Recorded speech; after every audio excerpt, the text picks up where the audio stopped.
मान की ओर से, तो कब तक लगता है कार्यकारिणी का विस्तार होगा? ऐसा लगता है कि हमने बार बार इस बात को अपने प्रभारी के समक्ष भी रखा है। वो भी चाहती थी, वो भी कह के गई हैं कि जल्दी इसका विस्तार होगा।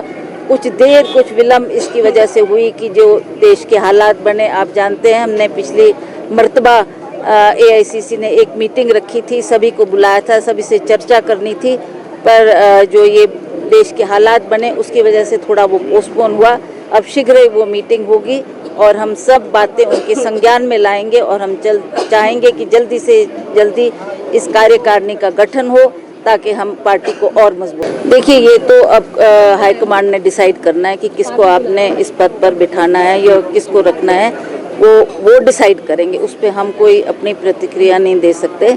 जहाँ तक कार्यकारिणी की बात है उसके बारे में मैं उनसे लगातार संपर्क में हूँ और उनसे हम निवेदन कर रहे हैं कि जल्दी इसका काम शुरू हो और ये कार्यकारिणी का गठन हो ताकि हम फील्ड में जाकर कांग्रेस की मजबूती के लिए काम करें। ये बात ठीक है कि जिसने पार्टी की कमान को संभालना, वो ऐसा व्यक्ति होना चाहिए जिसका अपना एक प्रभाव हो, उसकी पहचान हो और वो पार्टी के लिए काम कर सके। हम भी चाहते हैं कद्दावर नेता इसमें आगे आना चाहिए। अगर कोई बदलाव की बात होती है तो हम भी ये हाईकमांड के सामने बात रखेंगे कि एक मजबूत व्यक्ति को, जिसका अपना एक काम करने का की क्षमता है और जिस तरीके से वो हम चाहते हैं कि उनकी कार्यकारिणी काम करे, उसके लिए एक मजबूत नेतृत्व की आवश्यकता है। हाँ, बिल्कुल बिल्कुल, मैंने उनसे भी बात की थी। हमने जो भी बात की, जो भी कदम उठाया, उसमें हमने मुख्यमंत्री और उप मुख्यमंत्री को कॉन्फिडेंस में लिया है,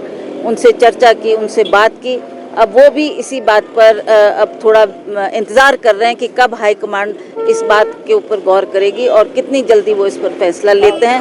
वो भी अब पार्टी के हित में ही। जहाँ तक वीरभद्र सिंह की बात है, उनका बहुत बड़ा योगदान रहा है कांग्रेस पार्टी के लिए जो उन्होंने काम किया। एक वक्त ऐसा भी आया जब उन्होंने पार्टी को अपने घर से, निजी घर से चलाया था। वो, हाँ, ये आदर्श सूद जी उसके गवाह हैं। वो हालात में उन्होंने बागडोर को संभाला, कांग्रेस पार्टी को दोबारा जीवित किया और इसका संचालन किया। तो उनके योगदान को कोई भी नहीं भुला सकता। हम चाहते हैं कि उन्हीं के पथ चिन्हों पर हम चलें और कांग्रेस को मजबूती दें। उनके लिए पार्टी आदर्श थी और वो सदा सर्वप्रिय पार्टी को ही रखते थे। तो हम चाहते हैं उसी तरह से उन्हीं के पद चिन्हों पर चलते हुए हम भी पार्टी को मजबूती दें और उसी तरीके से काम करें।